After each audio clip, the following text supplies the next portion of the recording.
United States Department of Justice. Federal Bureau of Investigations. Detroit, Michigan. November 7, 1957. Unidentified flying objects. In response to a letter directed by him to Dr. Robert Cutler, Special Assistant to President Dwight D. Eisenhower, reflecting that he might have some information about the rocket in Texas. Redacted Detroit was interviewed November 7, 1957, and furnished the following information. Born February 19, 1926, in the state of Warsaw, Poland, Redacted was brought from Poland as a prisoner of war to 𝗧𝗿𝗍𝗆, approximately 30 miles east of Berlin, Germany, in May 1942, where he remained until a few weeks after the end of World War II. He spent the following years at displaced persons camps at Hork, Strasbourg, Offenburg, Milheim and Freiburg, Germany. He attended a radio technician school at Freiburg, and for about a year was employed in a textile mill at 𝗧𝗏𝗱𝗏𝗏, Germany. He arrived in the United States at New York, May 2, 1951, via the SS General Stuart as a displaced person, destined to the Reverend redacted 𝗏𝗏𝗏𝗏𝗏, Michigan, his alien registration number redacted. Since May 1951, he has been employed at the Goebel Brewery, Detroit. News report of mysterious vehicle in Texas, causing engines to stall, prompted him to communicate with the United States government concerning a similar phenomenon observed by him in 1944 in the area of 𝗧𝗿𝗱𝗏𝗏𝗏𝗏. According to redacted during 1944, month not recalled, while en route to work in a field a short distance north of 𝗧𝗿𝗱𝗏𝗏𝗏𝗏, their tractor engine stalled on a road through a swamp area. No machinery or other vehicle was then visible, although a noise was heard, described as a high-pitched whine similar to that produced by a large electric generator. An SS guard appeared and talked briefly with the German driver of the tractor, who waited 5 to 10 minutes, after which the noise stopped, and the tractor engine was started normally.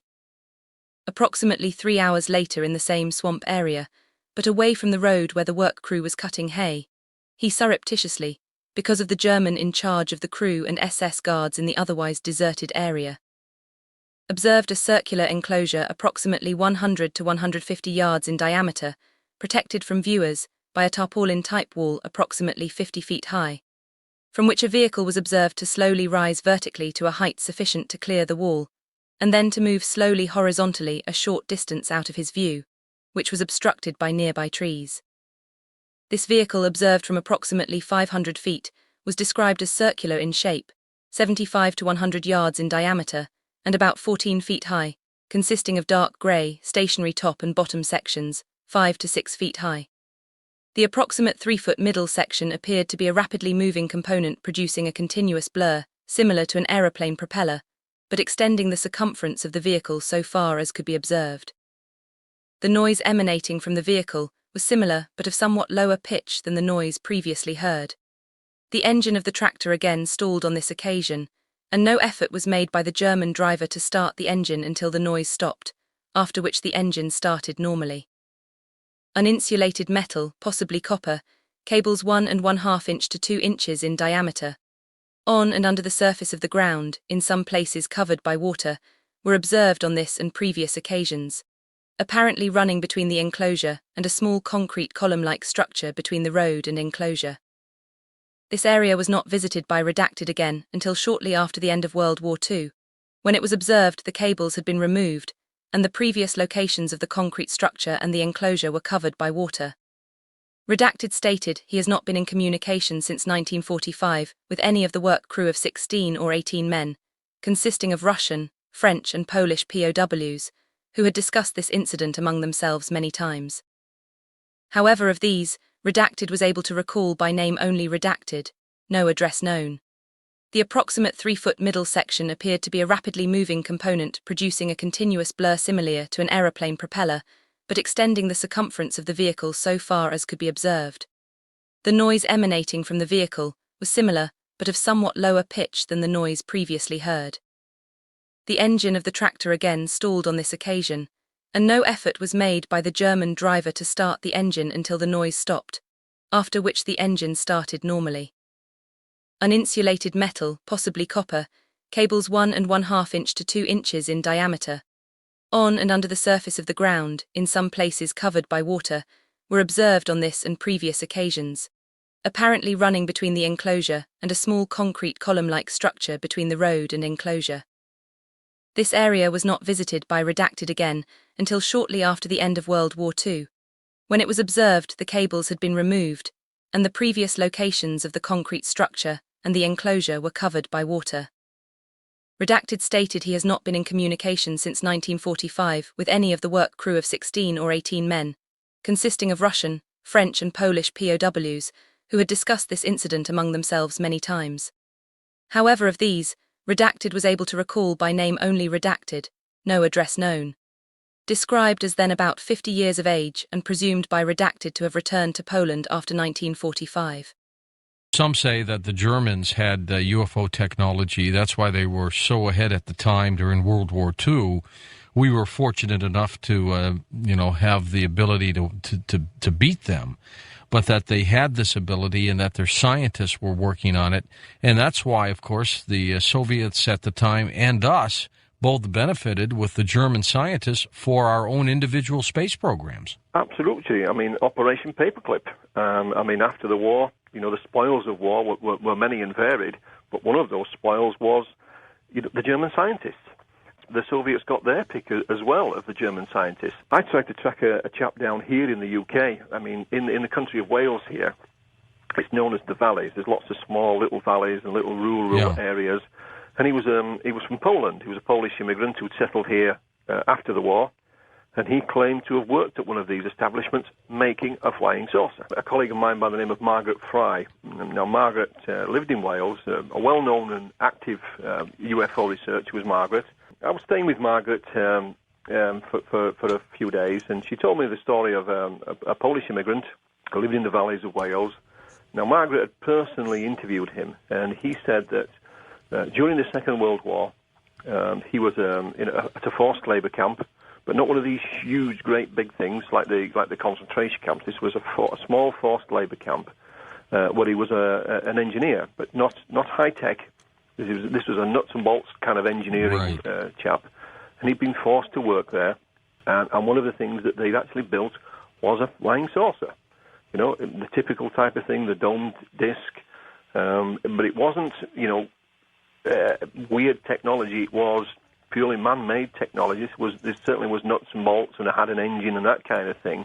The location of which I never managed to get from Margaret, and he worked there throughout the Second World War. He was captured when the Germans invaded Poland and forced to work there under extreme conditions.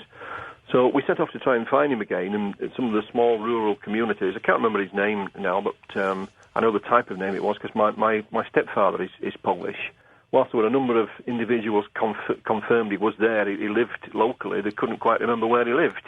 He was an old chap by this time, and he was a bit of a chameleon. He tended to blend into the background. He was a local character, if you like. But he was certainly there. There was no question about it. He'd moved from one village to another. After the war, like my stepfather did, he went down the coal mines, and used his engineering skills in that respect. That particular area of Wales had nothing but mines. It was a coal mining community. And so he was known by some of his ex-colleagues. Spoke to a couple of them, and they remembered him. They knew who he was, but he'd moved on to another village, and he'd worked down the mines with them. And they told us the story that, he told them exactly the same, that, there was him and a number of others, a small group of men, worked in difficult conditions, but they worked on a flying saucer. You would probably call it more of a kind of a blacksmith type of engineering, nuts and bolts, steel, girders, rivets, that kind of thing, but they certainly built one. And it flew. There was no question that it was just left there in a hangar or, somewhere. It did fly. What it was used for, what they were doing with it, etc. They weren't party to that kind of information. They were literally slave labour. But a fascinating story, nonetheless. And I'm just sorry I didn't get the chance to speak to him in person, but I certainly tried. It's a very rural community, and they look on outsiders like me with an air of suspicion anyway. Sure. How well fortunate that Margaret lived in the area and she was able to speak. She interviewed him. Margaret did interview the chap in question. But it's a fascinating side issue to the whole UFO subject. It really is. How well did it fly, Philip? Do you know? I don't know. All I knew is that it was capable of flying. It did take off. It was manned by, the German officers at the time, and it did take off. It flew. To what degree, to what capability, no idea. They weren't allowed to know.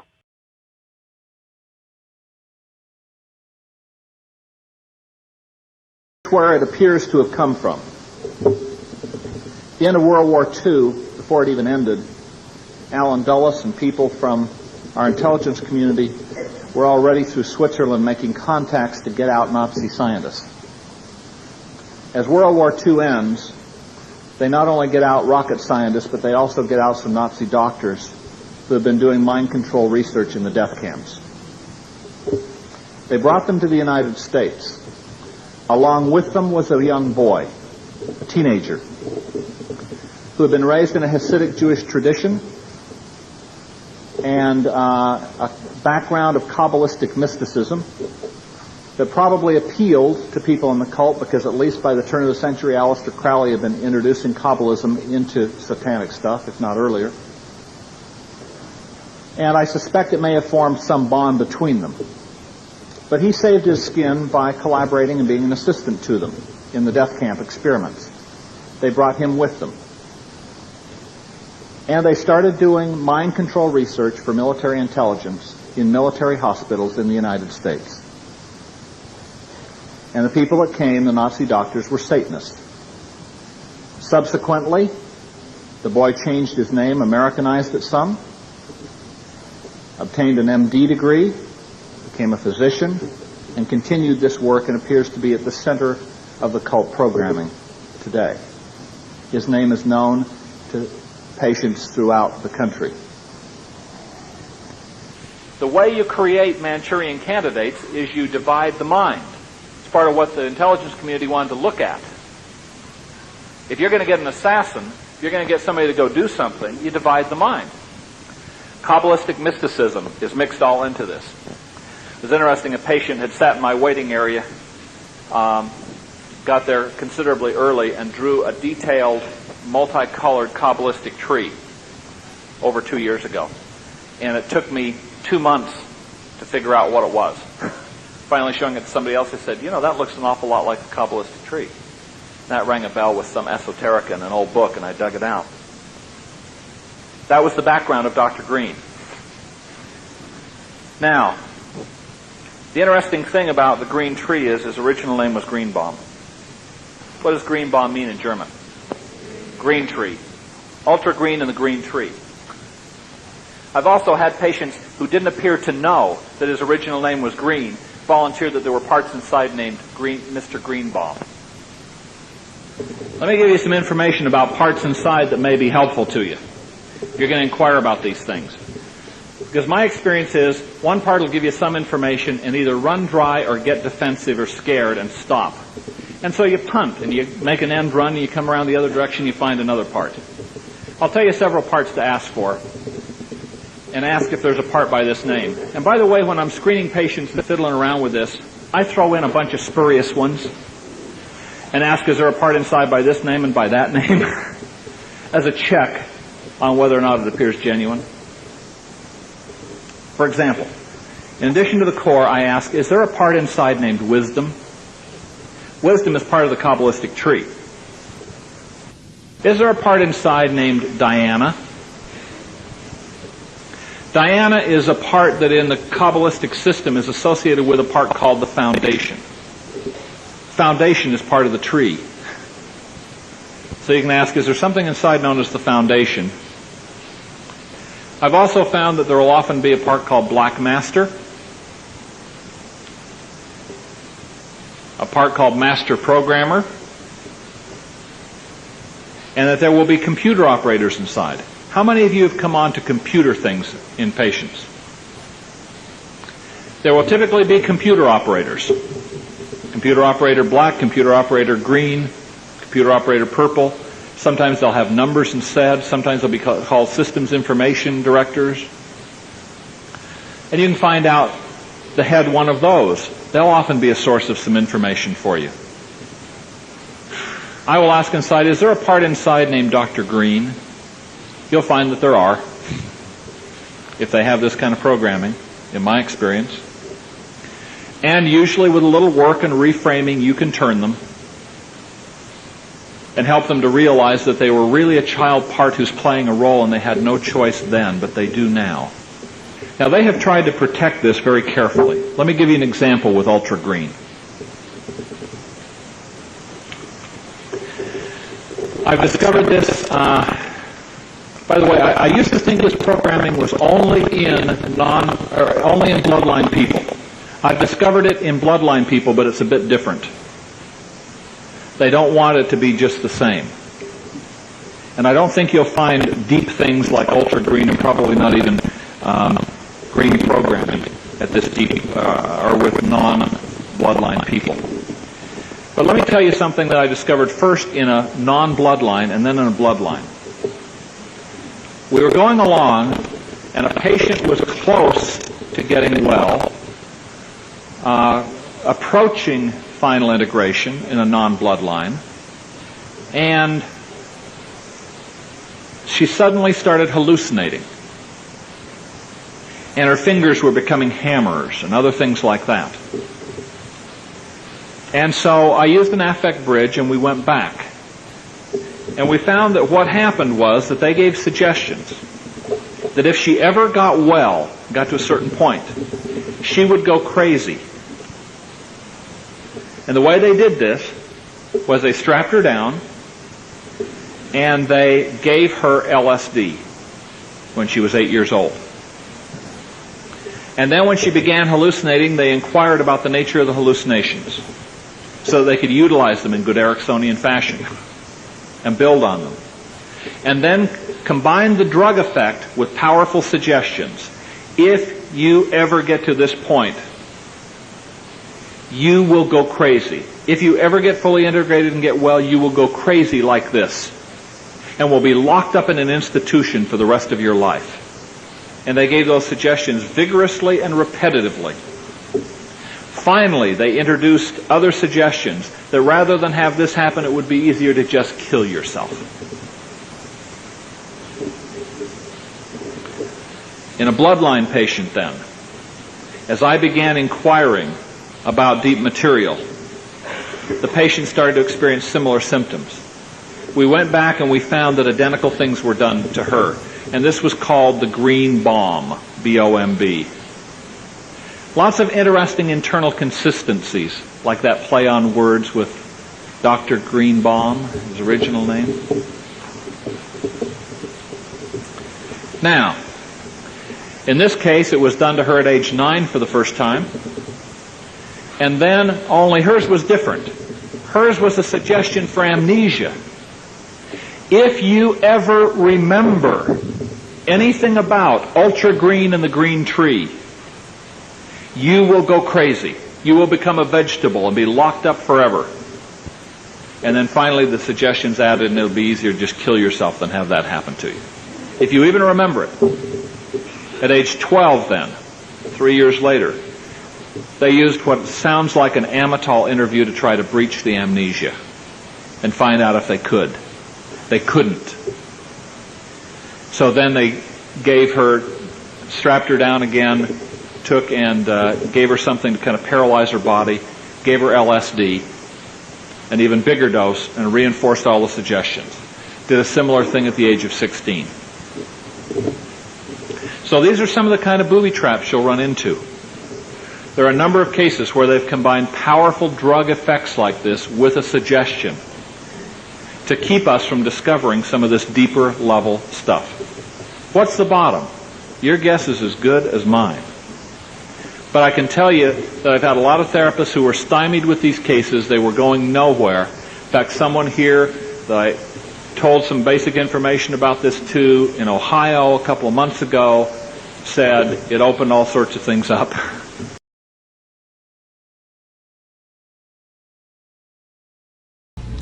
I was in what looked like a laboratory, and there seemed to be other children. I was strapped down, naked, spread eagle, on a table, on my back. Dr. Green had electrodes on my body, including my head.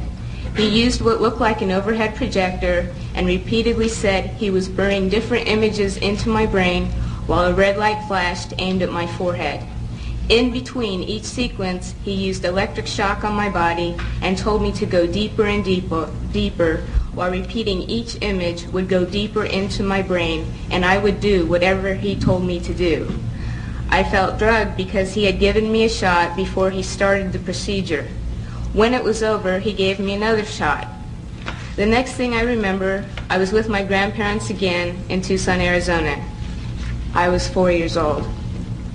You can see from this experiment that Dr. Green used trauma, drugs, post-hypnotic suggestion, and more trauma in an effort to gain total control of my mind. He used many pain induction techniques, but as I got older, I resisted more and more. He often tied me down in a cage, which was near his office. Dr. Green ruthlessly used electric shock, drugs, spun me on a table, put shots in my stomach, in my back, dislocated my joints, and hypnotic techniques to make me feel crazy and suicidal. These horrible experiments have profoundly affected my life. I developed multiple personality disorder because Dr. Green's goal was to split my mind into as many parts as possible so he could control me totally. I've had to endure years of constant physical, mental, and emotional pain, even to this day. I've been in therapy consistently for 12 years, and it wasn't until I found my current therapist 2.5 years ago, who had knowledge of the mind control experiments, that I've finally been able to make real progress and begin to heal.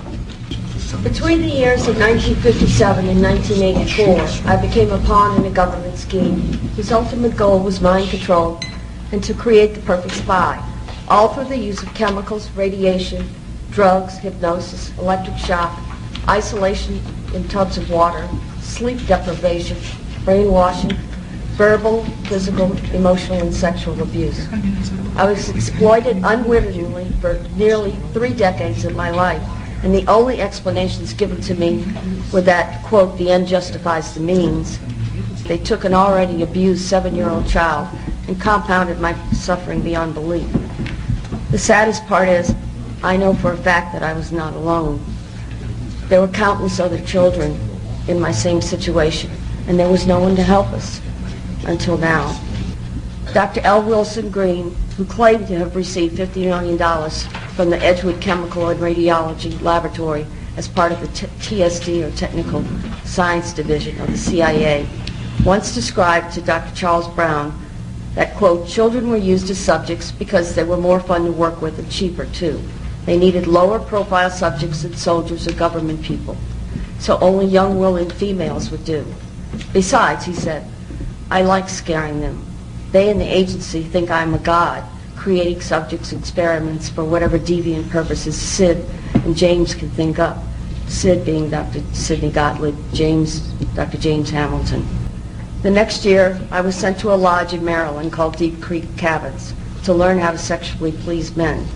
I was taught how to coerce them into talking about themselves, and it was Richard Helms, who was deputy director of the CIA, Dr. Gottlieb, Captain George White, Morris Allen, who all planned on filming as many high government agency officials and heads of academic institutions and foundations as possible, so that later when the funding for mind control and radiation started to dwindle, projects would continue.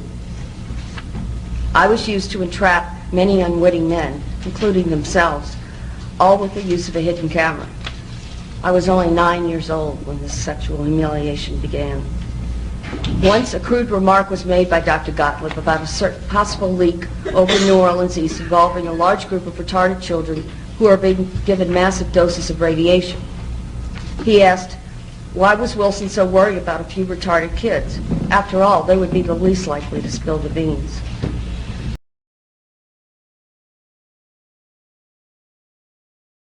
In fact, their program, which was named Star Wars, was in fact a program in which we were taken aboard so-called alien spacecrafts, which were in tunnels in Colorado, which were not real spaceships, nor were they real aliens. We were simply induced with drugs so that we would not render reality to anything that we would see, and later on, if we ever related this information, it would come out and appear as if we were crazy.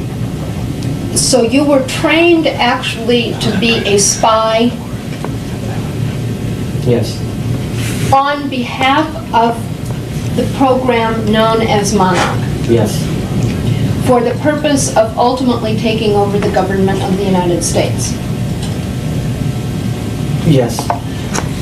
Monarch, as I said, was a program that used children to make multiple personalities for future use as spies and as a way to take over the United States government, to usher in the Antichrist, which is talked about in the Bible. This was a government-sponsored program? Yes.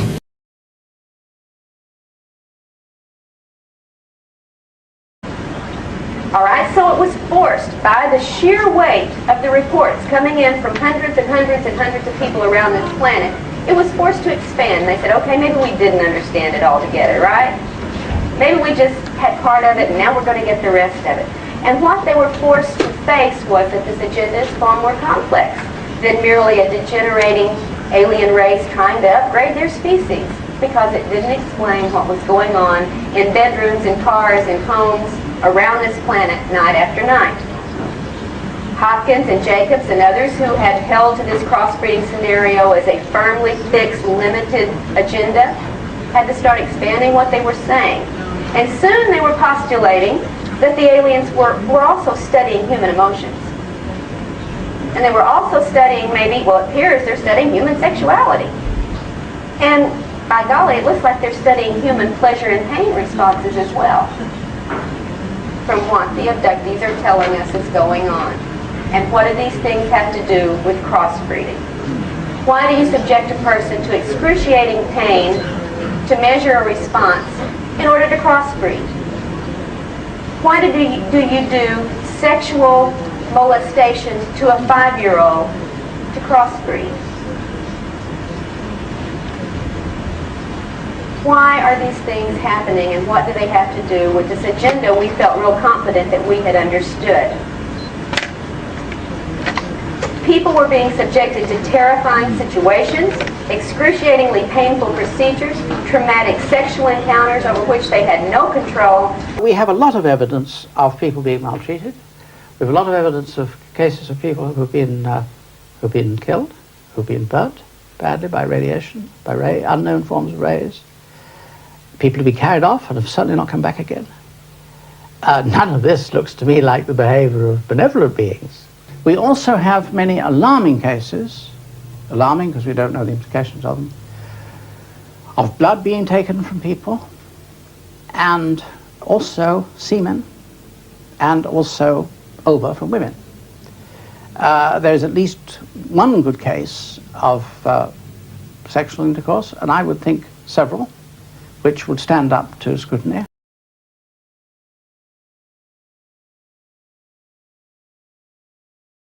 There was an 8-year-old girl found in Staffordshire. Now, I don't think it said to me where in Staffordshire it was, or what year it was, or what state her body was in, but it implied that her injuries were the usual classic modus operandi of, you know, the usual jaw strip, organs removed and all the rest of it, and being very clean and bloodless again. Right. Like there was no blood recorded, you know, as far as the information went, with the 7 bodies in Dalby Forest. Right. Now this girl, being in Staffordshire, I would say it was even money, it would be in the Cannock Chase area, right, because there has been quite a lot of 𝗧𝗿𝗱𝗶𝗁𝗍𝗍 around Cannock Chase. Right. This was Brecon Beacons again, which is interesting, isn't it? And there was a family in a 4x4 vehicle. I don't know what the model was. If he told me he did, I can't remember. And they went missing for a period of time, and I think some searches were set up to go and find them. They found the vehicle first of all with no occupants, parked up some remote spot, and one of the things that they observed was that all the seats had been ripped out in a very unusual fashion. What exactly he means by that, we don't know. But then a day or two later they found the family. It was mum and dad and a boy and a girl, ages, if he did tell me I can't remember, and they were laid out in a row on the grass or by the roadside.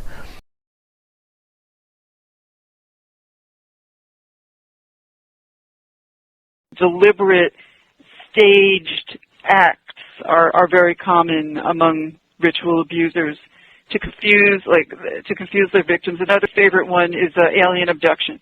So a lot of these cult groups stage an alien abduction, and they'll stage a surgery by an alien, and then they will make the victim believe that that is what happened to them, and through torture and dissociation, they will bury the memories of the cult abuse more deeply, so that now the person sounds like, you know, that they believe that their trauma is alien abduction. And for the victim, it works because now they have a basis for all of this fear that they have. They know that they're terrified. They know they have post-traumatic stress disorder, but now they think it's all from an alien abduction, but it was a staged alien abduction.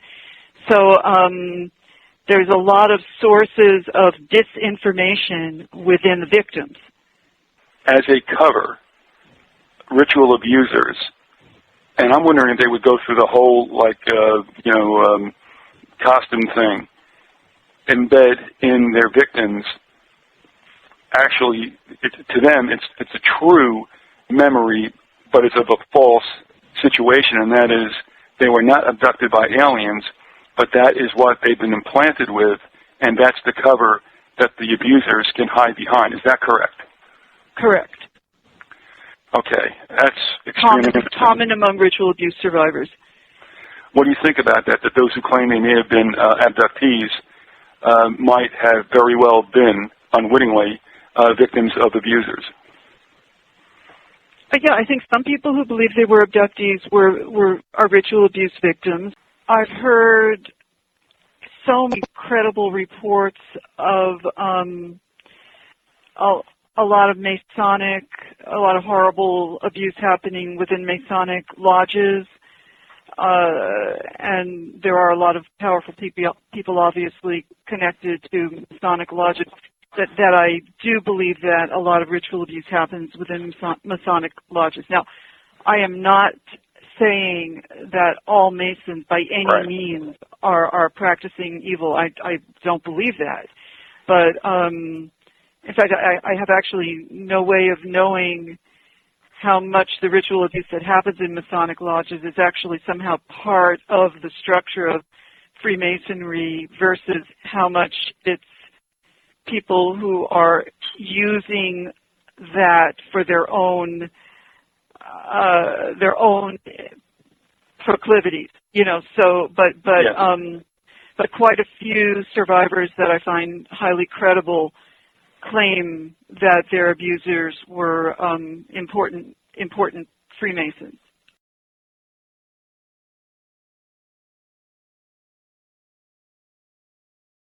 We did do that, yes. OSI did that.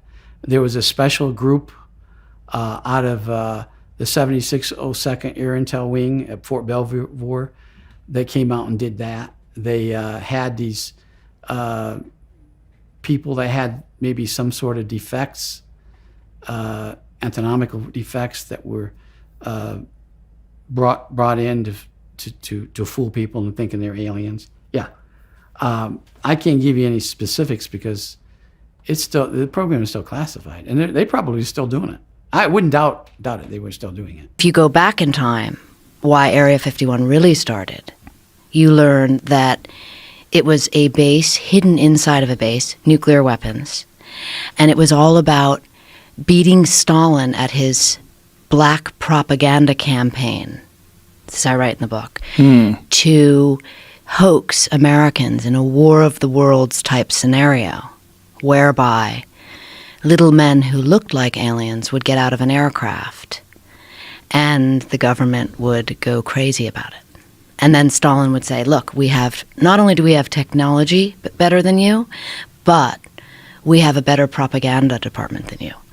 In my book, I interview a man who worked for the Atomic Energy Commission, who tells a different story. Tells the story of receiving that craft at Area 51 in 1951, which is why the base is called Area 51. Oh. And that inside the craft were humans who had been surgically altered to look like aliens, in a plan for Stalin to sort of twist Truman's arm, because at that time, we had the atomic bomb. When Roswell happened, we had the atomic bomb, and the Soviets did not. Can I stop you there? Yeah. When you say humans that were surgically altered to look like aliens, do you mean... So this is 1951. So yes. You're talking about 4 years after the supposed crash. Yes. So what they had the bodies, left? They kept the bodies. They kept the bodies. In what? Formaldehyde? Like what? Yes. And also because the idea was, and remember, or I can't say remember because you haven't read the book yet. Right. And I wrote this book 8 years ago. But it did really impact a lot of my thinking and working on government secrecy projects, because it makes you really consider what a hoax means and what it means to a population of people, and how the government begins to work with disinformation versus cover stories and all of that. But going back to answer your question, if you follow the logic that my source told me, that these were, modified human beings as part of a hoax. And the reason that I trust the source is because, Joe, he told me that he also worked on the program. So he had a burden to unload, right? And so if you follow that logic through, then the Bob Lazar story is that when Bob Lazar said, "I saw an alien, it looked like this, it was small, it had big eyes," those were the those were the surgically modified humans that the government was doing experiments on. The source was a major player in the Manhattan Project. He went on and worked in the Atomic Energy Commission. There's a wing of a museum named after him. His accolades, his awards were so extraordinary. With a Q clearance, that's what you have when you have access to nuclear secrets. So if someone has a Q clearance for decades and they're full of garbage, you really have to ask, my God, should this guy have a Q clearance? That's reverse engineering his credibility. The book came out, his wife of 65 years knew it was him, okay? And I went out to Las Vegas and sat there in a room with the source and his wife. And she said, "Tell me this isn't true. Tell me you made this all up," to her husband. And he said, "It's the truth." That's a triangular version of getting at the truth. But again, to reiterate, I believe he believes what he told me was the truth. That was the truth he was told. We met because I was interviewing nuclear weapons engineers who were setting off nuclear bombs in Area 51, in the Nevada test site, Area 12, Area 23. And they all said to me, "You've got to talk to the top engineer of all this weaponry." And they gave me his name. And we talked for days and hours about nuclear weapons. And then, in one conversation, he began to cry and told me this story that I was like, what? He was crying because he participated in our version of the human experiments. Because what the Russians do, we do. According to him, we had a small program in 1951 where we wanted to see how the Russians did what they did, how they made human beings look like this. He said they were handicapped children. And he told me that he participated in this. So again, unless you have someone that lost their mind at age 90 and was willing to tell their wife of 65 years, "I lost my mind." He had a grandchild that was born that way. And the grandchild did not live long. The grandchild died. And it made him feel so guilty about what he had done that he felt compelled to confess, if you will. And I remember saying to him, "Why are you telling me this? Why don't you tell a priest?" And he said, "A priest would judge me, and I can tell you won't." Welcome to another segment of the Grassy Knoll on this August 16th, 2006. This is Viz, and we have with us a woman to whom we will refer as Maury. Her website is reflectionsinthenight.com. Well, I was born April 30th, 1941 in Cedar City, Utah. I was absolutely an autistic child. The red line was where the Catholic Church helped the Nazis escape. All over the world, they say they came, but they came in large numbers to South America at the end of World War II. I did a lot of stuff out of China Lake and with the Jet Propulsion Laboratory. When they used me as a gray, I was with other children. Also, there were other grays there. Now, when you're saying grays, and we'll talk about this later, you're referring to, I guess, what, to represent aliens? Gray, UFO. You've mentioned the grays, you mentioned the UFO hoax. Can you tell us what was all going on about that? They had out in the Mojave Desert, and I don't know how many people knew because my memory of it was that Mrs. Hildebrand was there, and I was there, and the Nazis were there. I don't remember seeing the group from JPL, but looked like the China Lake area. It felt right. When I first heard about China Lake, I thought it was up higher in the state. I kind of knew where I was taken. I knew I was taken out in the Mojave Desert regularly. And when I saw China Lake was in the Mojave Desert, I know, how'd I miss that? They had some kind of a hangar, and it looked like they did have, you know, the UFO, they had something. They had something that was round and would go up vertical and had flashing lights. And my guess, you know, the Foo Fighter that they talk about, in the Second World War? I kind of looked it up, but I thought it was bigger than that. I would have guessed more like a helicopter that was dressed up. And they had something. Well, what were they doing with it? Were they making films, or? Well, they were going to do this UFO hoax because they had a group of kids all dressed up like the Greys, and they just made something up to make you look otherworldly. And what they made up caught on. Everybody remembered that costume.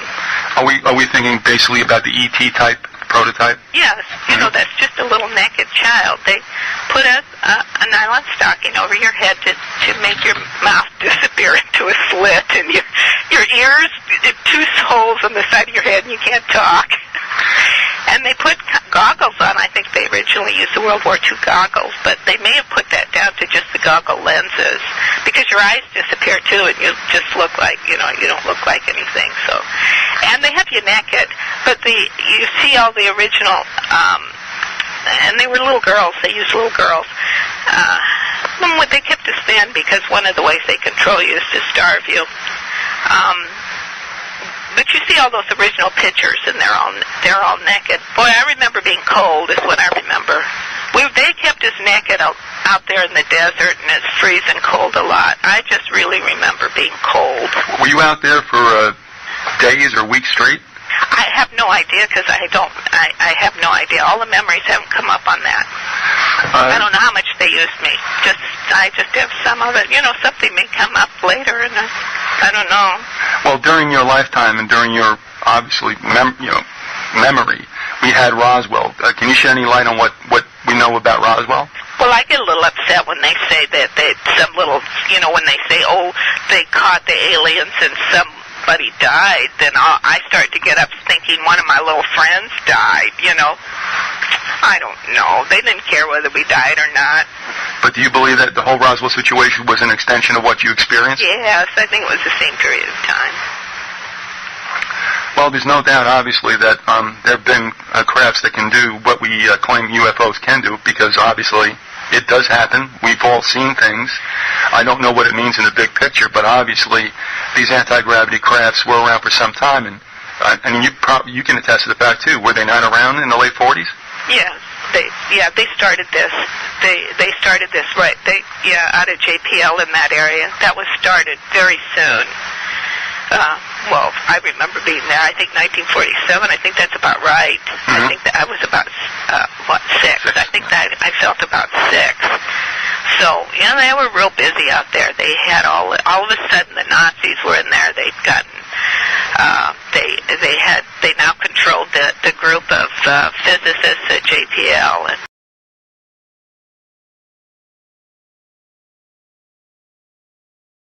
Tony knew a lot of people out in L.A.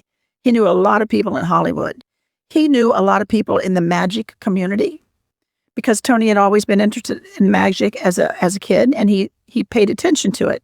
So we went back behind the scenes in L.A. to the people that design and engineer the illusions, and that is a profession of building illusions for the magicians to perform. They don't design them. The magicians are the performers. The people we were interested in were the engineers. I don't think anybody in LA ever said no to us, certainly not when we were talking about deception and illusion. What they told us is there some formulas that are just so basic. They said, when you start out, you call it an operation, we call it a performance. If you're going to have a successful performance, you have to first understand your stage. Where is your stage? What is your stage? Is your stage the sidewalk outside the American Embassy? Or is it a parking garage somewhere? What is your stage that you're performing on? Is it in the lobby of the embassy? So find your stage. Then, who's your audience? Who are you playing to? Who are you trying to fool? And you have to understand their point of view, actually their field of vision, because some deceptions, you can walk in a circle around them. Point of view is very important. So figure out your stage, figure out your audience, and then you just kind of overwhelm them with your performance. Why are there so many Jews in Hollywood? Famous topic, and historically it goes back to that's all they could do. Theater was the fine arts, and Jews weren't allowed at the turn of the century, at the turn of the past century. So it was the wide open West, and so Jews flocked to it because it was open. And I think also Jews were very literate storytellers, so it was a good fit. And they took over. They created Hollywood, basically.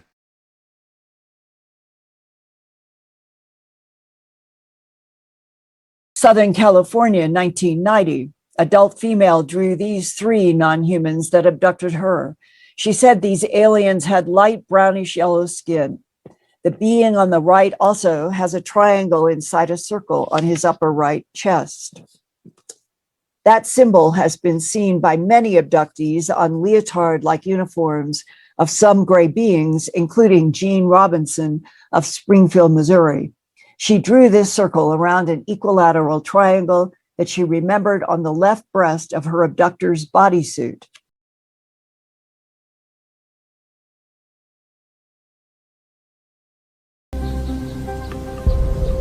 But according to area residents, what's most notable about 𝗏𝗏𝗏𝗏 Cave are the strange creatures that are believed to dwell within it. Local residents describe seeing reptilian-type humanoid beings emerging from the 𝗏𝗏𝗏𝗏 Cave, and they believe that they actually lived deep inside this cave. What's fascinating about this is that these reptilian-type humanoid beings are similar to the seraphim or the winged serpents in Kabbalistic tradition. The seraphim are said to have gone and lived in the inner earth, according to Kabbalistic teaching. While there have been many reports from around the world of human-like reptilians, there is another inner earth entity described in the Zohar that is even more commonly witnessed in modern times. According to Zoharic literature, there are beings inside the earth having large black eyes and a nose that leaves only 2 dark holes on the face. Now that corresponds to things that we've heard about these, for lack of a better word, ETs. There is a lot of evidence that these beings that we think are coming from another planet are not coming from another planet. They're coming from inside our own Earth.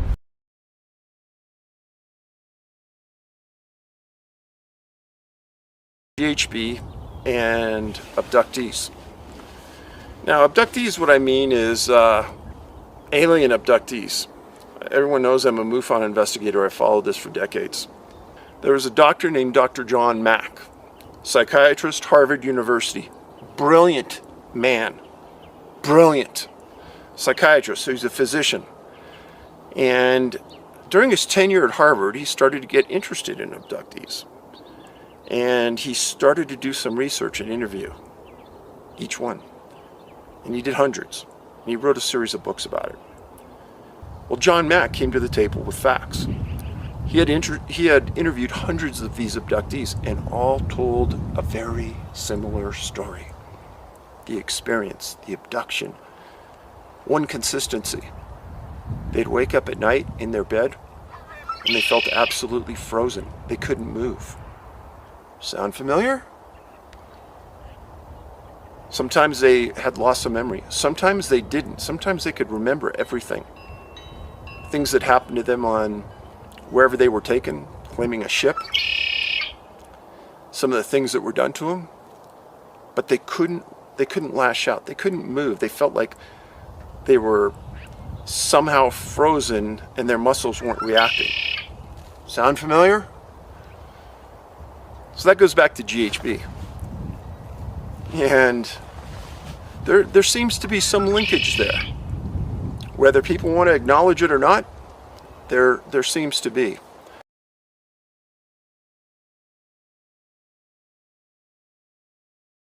I think now's a good time for this.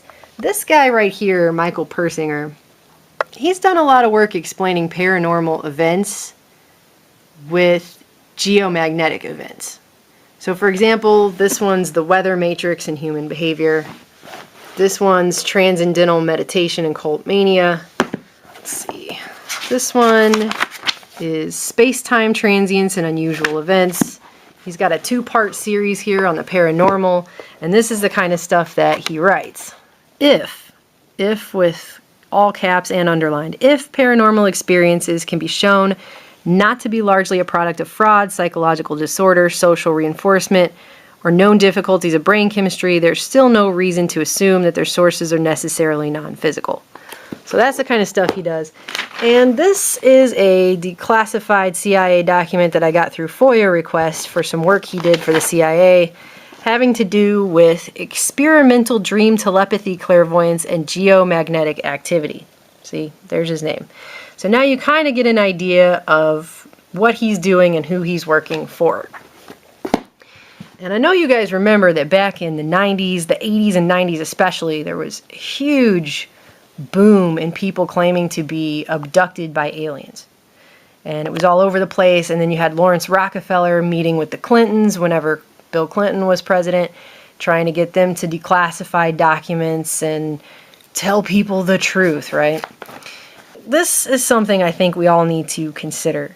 This is a New Scientist magazine from November 19th, 1994. And this woman, Susan Blackmore, went and visited Michael Persinger in his lab to discuss with him alien abduction, the sensation of alien abduction, and explanations for such. So it's a big, long article. I'm not going to read the whole thing to you, but there's a couple things I am going to read because I think you'll get the point. So starting out, she says, the outer door slammed shut and a deathly hush descended on the tiny soundproofed room. Half an hour in here, lying in the kind of dentist reclining chair, might have seemed a restful prospect, except for the converted motorcycle helmet on my head. Embedded in either side of it, just above my ears, were sets of solenoids. Soon these would be delivering pulses of magnetic field designed to mimic the firing patterns of neurons in the temporal lobes of my brain. And then the rest of this article, a large portion of it, she's talking about all of the examples of alien abductions and what could be causing people to have those feelings and the arguments on both sides of whether or not it's real or fake. But you can pretty much skip all that and just get to this part where she talks about what happened in this chair in Persinger's lab. Even if sleep phenomena are part of the answer, that doesn't explain the sense of being taken away bodily or flying or floating and going on a journey.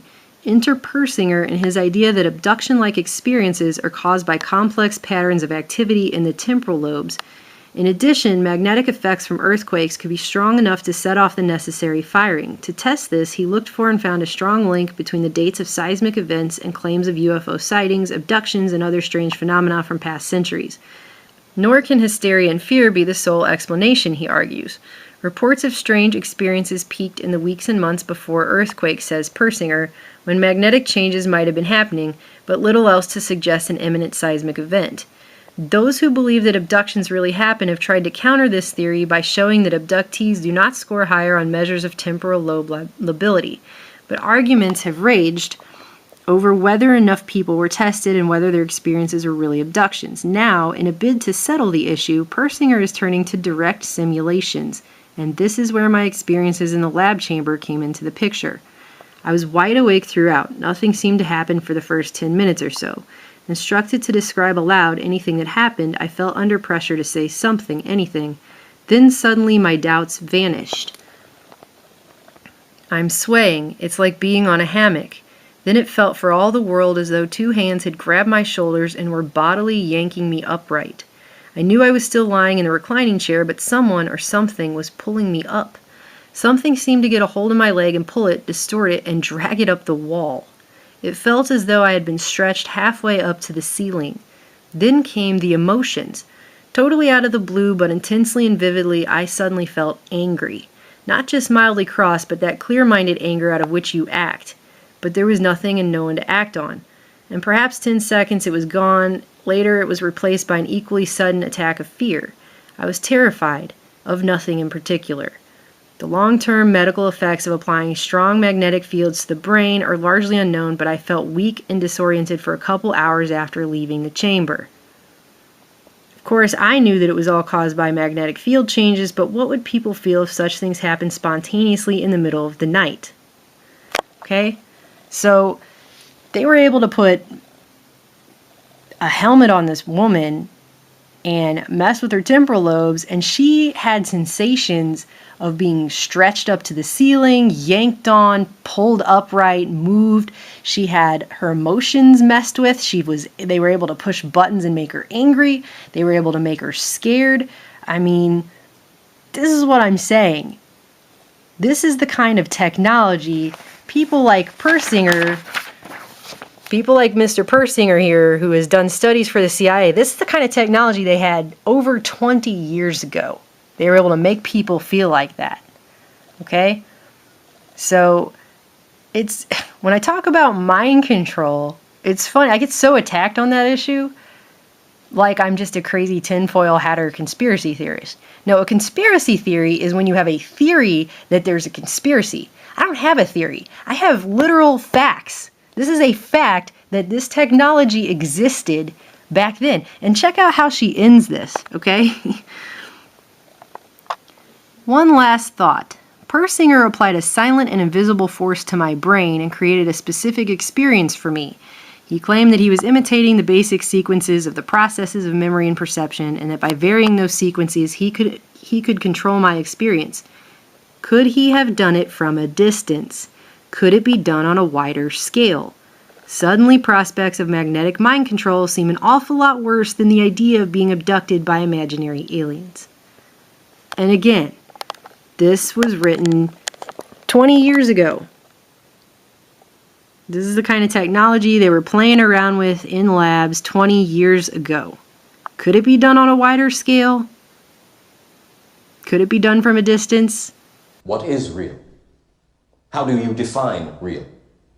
If you're talking about what you can feel, what you can smell, what you can taste and see, then real is simply electrical signals interpreted by your brain. Gee, I guess we really wouldn't know if it could, would we? It's not like they would just let everybody know, oh, by the way, we can make you feel and think anything we want to and make you think you're experiencing all kinds of things and feeling all kinds of things. They wouldn't tell people if they could do stuff like that. But the point is, this existed then. And it's funny because while they're doing all this experimentation with these things in labs, and I'm sure Mr. Persinger was not the only person at this time that this was happening, all these people were coming forward saying they'd been abducted by aliens. Gee, what a strange coincidence that is.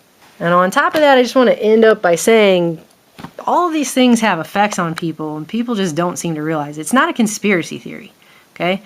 This is a book called Microwave Auditory Effects and Applications. And I just want to show you guys something, because, you know, the conspiracy theorist that I am.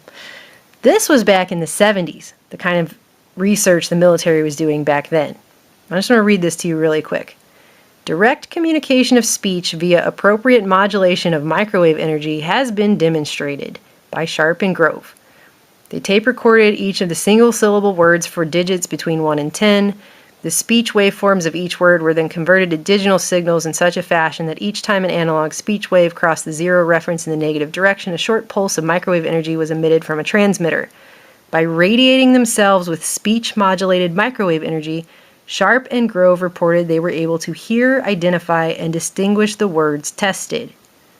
Communication of more complex words and sentences was not attempted because the average power density required to transmit these messages would exceed the current 10 milliwatts per centimeter squared guide for safe exposure.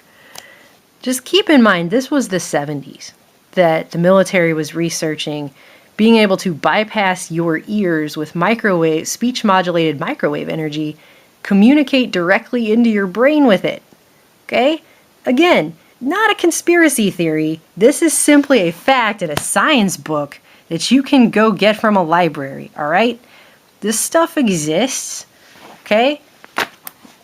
So, is the government covering something up? Absolutely. Are they covering up aliens? Or are they covering up the fact that they had the ability to make you think you were abducted by them? That's the question, all right? Because we know what some of this stuff can do today. We know that they can use magnetic fields to physically stop a person from talking. We start at the back of the brain. We've switched off my visual cortex, so made me unable to see things. If we move a little bit forward in the brain, we've interfered with people's ability and my ability to see faces. A little bit further forward, we've interfered with the ability to perform actions. We've interfered with the ability to speak. And the bridge is falling down, but you think of something you can do, and we've basically interfered with it with this machine. We know they've even done studies now funded by the military where they can change your belief in God using energy waves directed at your brain. Okay? That's what they can do today that we know about. So what else is going on that we don't know about? I think the truth really is out there. I just think people don't actually want to hear it. And once they do, they don't want to believe it. There's a reason for MKUltra. There's a reason they were trying to unlock what they call the black box of the brain.